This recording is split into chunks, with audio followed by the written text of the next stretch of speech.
offrir la meilleure représentation radio. Sophie Durocher. Tout un spectacle radiophonique. Bonjour tout le monde, j'espère que vous allez bien. Écoutez, vous le savez, si vous m'écoutez à la radio, si vous me voyez à la télé, si vous me lisez dans le Journal de Montréal, le Journal de Québec, je suis contre toutes les formes de discrimination et je suis assez vocale pour les dénoncer.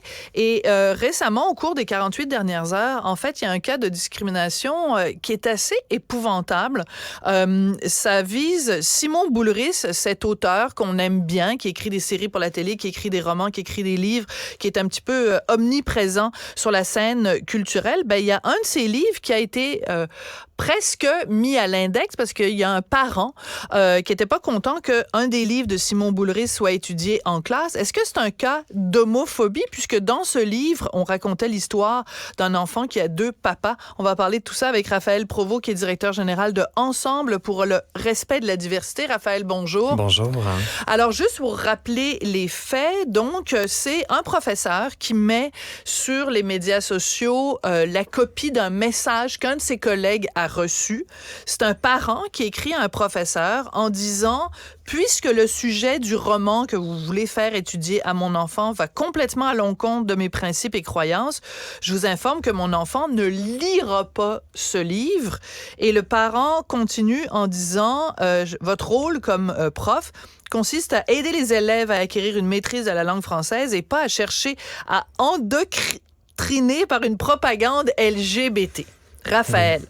J'ai envie de réagir à plusieurs choses. Bon, voilà, on commence par le début. Quand vous avez entendu ça, c'est que ça n'a pas de sens là, en 2023. Mais, et ça m'a rappelé, ça rappelle à beaucoup de gens qui ont encore beaucoup de travail à faire. Ce que j'ai vu m'a pas surpris. Parce que ce genre de commentaires-là, nous, on les reçoit et on les voit chaque semaine. Donc là, on a un cas particulier, mais ça, c'est pas une surprise. C'est pas isolé comme situation aussi avec ce cas-là. Cette phrase-là d'être endoctriné par une communauté, moi, je l'entends chaque semaine. Et ce qui m'inquiète aussi, c'est que cette personne est une personne enseignante. C'est également une personne qui devrait être sensibilisée. Et on parle d'une histoire qui est toute simple, une belle histoire, qui emmène beaucoup plus de nuances qu'autre chose dans une école. Et le rôle d'un enseignant, c'est oui, chacun a sa matière, que ce soit les mathématiques, le français, mais c'est surtout donner à nos jeunes d'autres modèles et c'est ça que le livre faisait. Voilà. Ouais. Alors, le livre en question, c'est un livre, donc un roman de Simon Boulris qui s'intitule Le dernier qui sort éteint la lumière. Et donc, c'était au programme de cet enseignant. Le père a refusé. Bon. Il y a plein d'angles pour parler de cette histoire-là. Un des angles, ça pourrait être aussi de dire, si on se fait l'avocat du diable, ça pourrait être de dire, un parent a quand même un droit de regard sur ce qui est enseigné à leurs enfants, sans se faire nécessairement traiter d'homophobe ou de parent roi. Est-ce qu'un parent peut dire, écoutez, moi, ça ne correspond pas à mes valeurs, je préfère que mon enfant ne soit pas exposé à des valeurs qui sont pas les miennes. Je sais pas, des valeurs religieuses, par exemple. Peut-être que ce parent-là, dans sa religion condamne l'homosexualité. Est-ce que c'est un argument, Raphaël, pour vous, ça? Dans ce cas-ci, ce qui arrive, c'est qu'on n'a pas toute l'histoire. Donc, on connaît pas la personne. Je sais pas d'où arrive la personne. Moi, ce qui me dérange dans les propos utilisés de la personne, c'est on vient invalider des réalités existantes. Là, ici, on parle d'invalider des milliers de familles au Québec. Des familles homoparentales, donc que ce soit 2 hommes, 2 femmes, que ce soit des familles même monoparentales. On vient invalider des milliers de familles parce que le livre raconte l'histoire de 2 papas qui ont des jumeaux. Et même si on lit un peu le livre, et ça m'étonnerait que la personne ait lu le livre, parce qu'en plus, on a le point de vue des ados dans ce livre-là qui disent que c'est compliqué, on se fait face à plein de préjugés. Le livre aborde tout ça. Donc, je trouvais que le livre, en soi, est plein de nuances. Ça peut même emmener à parler d'un dialogue. Et chaque parent a le droit de pas tout comprendre. Chaque parent connaît ses enfants. Chaque parent a le droit de dire « je suis pas d'accord avec ce qui est présenté », mais aucun parent a le droit d'invalider d'autres parents. Et moi, c'est ça qui est un peu la nuance dans ce discours-là, ce débat-là. C'est le choix des mots qui est utilisé parce que là, on parle d'endoctriner. Donc, on vient dire que les réalités LGBTQ+, c'est des opinions, que ça n'a pas sa place. C'est ça qui est dangereux dans le propos de la personne. Parce qu'il a le droit de dire ce livre-là me correspond pas. C'est pas une histoire que j'ai envie que mon enfant lise. C'est dommage parce que c'est un si beau livre. Mais j'aimerais pas être l'enfant en ce moment parce que l'enfant, on le prive d'une histoire qui existe et qui va peut-être recroiser un autre moment dans sa vie. D'accord. Par contre, autres, il y a plein d'enfants qui ont des parents qui ont toutes sortes d'idéologies et on compte en fait sur l'école pour être un havre où justement les enfants ne sont pas soumis à l'idéologie d'un bord ou de l'autre des parents. Donc, ce dont on s'attend de la part de l'école, c'est qu'elle propose aussi des œuvres aux enfants qui soient des œuvres qui ont une valeur littéraire. Là où ça me fait un peu rigoler, c'est que le père dit que le livre de Simon Boulris, c'est une feuille de chou. Donc, je pense qu'il aurait préféré qu'on étudie, je sais pas moi, des grands auteurs, tu sais, je sais pas, Gabriel Roy ou autre. Donc, parce que Simon Boulris, dans son livre, parle de cette réalité-là, des deux papas, c'est comme si c'était de la chenoute qui écrivait. Et c'est une feuille d'art, j'ai envie de dire. Simon Boulris écrit des livres qui ressemblent au Québec, et un Québec d'aujourd'hui, mais un Québec d'avant aussi. C'est juste qu'enfin, il y a un peu plus de lumière sur ces réalités-là. Qu'on aime ou pas le personnage, qu'on aime ou pas Simon Boulris, ça reste une littérature qui a le droit à sa place. Et je veux juste rappeler que dans nos écoles au Québec, il y a des bibliothèques. Dans nos villes, il y a des bibliothèques. Il y a des choix de livres, il y en a, il y a des tonnes et des tonnes. Et si les gens sont pas d'accord avec ce livre-là, c'est correct. Ils peuvent aller lire autre chose. Mais encore là, il y a personne qui dit que ce livre-là a été imposé, qui est obligatoire. Par contre, faut pas invalider l'histoire qui est partagée. C'est-à-dire qu'en fait, pour cet étudiant-là en particulier, le père qui écrit, c'est parce que son enfant, c'était lecture obligatoire en classe, parce que le professeur avait dit, votre devoir cette semaine, c'est d'écrire ce livre-là. Donc, c'est pour ça que le père réagit. Ce que, par contre, l'enseignant n'impose rien, c'est la réaction de la personne et comment la personne va s'en faire son interprétation de cette histoire-là. Donc, on lit plein d'autres livres sans jamais se poser les mêmes questions par rapport à d'autres histoires. Après, on s'en fait sa propre idée de ce livre-là. Puis c'est ça qu'une école fait, c'est ça qu'un organisme comme nous font. On amène de la nuance. Donc, on donne le plus de portraits possible, on donne le plus de possibilités possibles aux gens. Et ensuite, on dit, vous prenez ce que vous voulez, vous en gardez ce que vous souhaitez, vous ne prenez pas ce qui vous tente. Et ça, c'en est un exemple. Le livre ne fait pas que parler d'homoparentalité. Il parle d'amour, il parle de respect, il parle de questionnement. Et c'est ça qui est dommage parce que dans le débat actuel, on oublie toute la complexité de cette histoire-là. Et en plus, c'est un point de vue d'adolescent, le livre. Donc, c'est intéressant de voir que des ados disent, on est confronté aussi à ces préjugés-là dans l'école.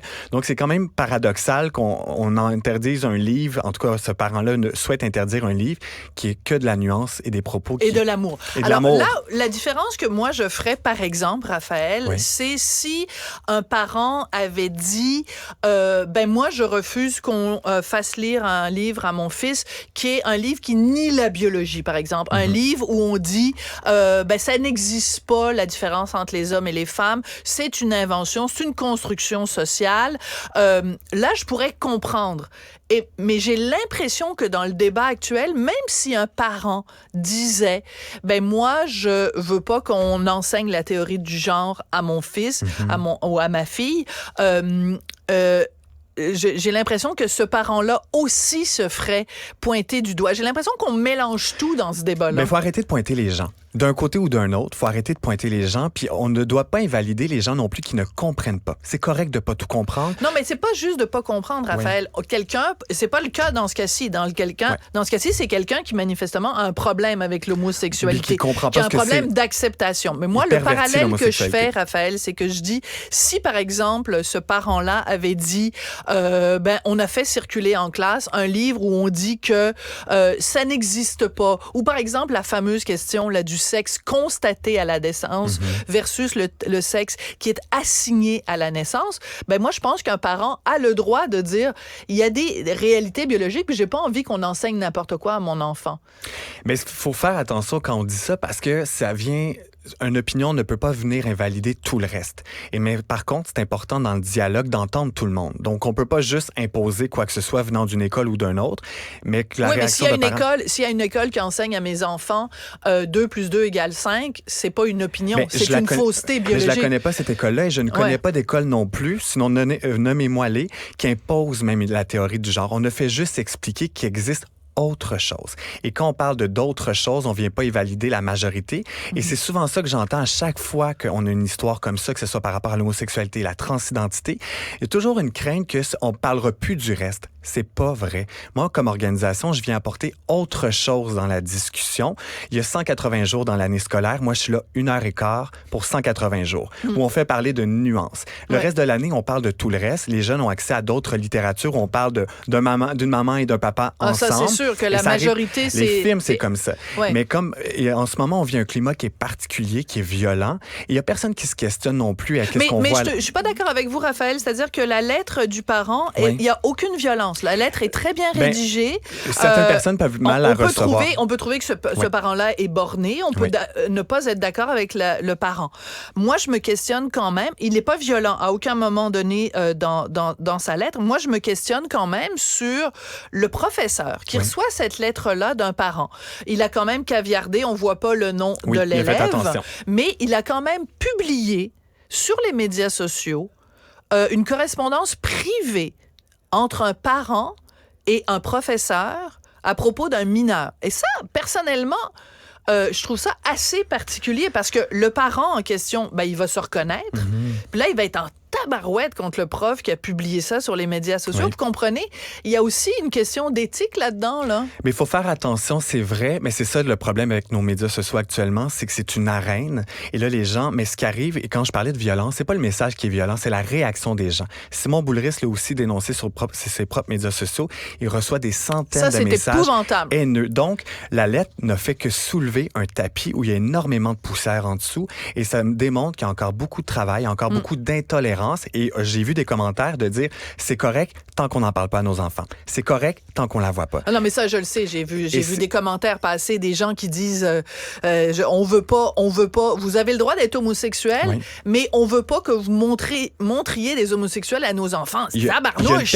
Regardez votre montre, là. On n'est plus en 1953. Mais c'est ça que la lettre est venue soulever. Donc, je remercie les deux parties de l'avoir fait. Peut-être que ça aurait dû le faire entre eux. Je connais pas toute l'histoire. Moi, par contre, ce que je peux faire, je peux participer au dialogue en offrant des ateliers de sensibilisation aux parents, aux écoles et aux jeunes pour juste rappeler à tout le monde qu'il est une question qu'on n'impose rien. On ne fait que juste amener des histoires, que chaque histoire a droit à sa place, qu'on a le droit de ne pas partager le même amour pour chaque histoire.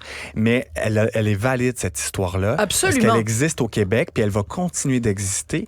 Par contre, est-ce que c'est comme ça que je l'aurais fait? Peut-être pas, mais il faut faire attention avec le choix des mots et certaines personnes peuvent recevoir ça comme de la violence. C'est ça qu'il faut faire attention aussi. Il n'a peut-être pas voulu être violent, mais c'est de l'intolérance, en tout cas, c'est certain. Alors, moi, je tiens à le dire publiquement. J'ai demandé à Simon Boulris de venir à la radio ici. Son horaire ne lui permet pas. Et en plus, je pense qu'il nous a dit par le biais de son agent que il souhaitait plus commenter le dossier.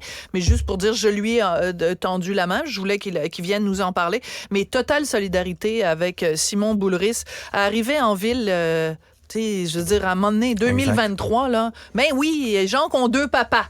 C'est donc bien épouvantable. Sophie, pour ceux qui nous ont écoutés la dernière fois, j'ai cité Louise Latraverse, mais je voudrais citer Céline Dion aujourd'hui. We are together. We are a unison. Faut pas l'oublier quand on vit de la violence comme ça. Absolument. Merci beaucoup, Raphaël Provost, directeur général de Ensemble pour le respect de la diversité. Merci, Raphaël. Merci.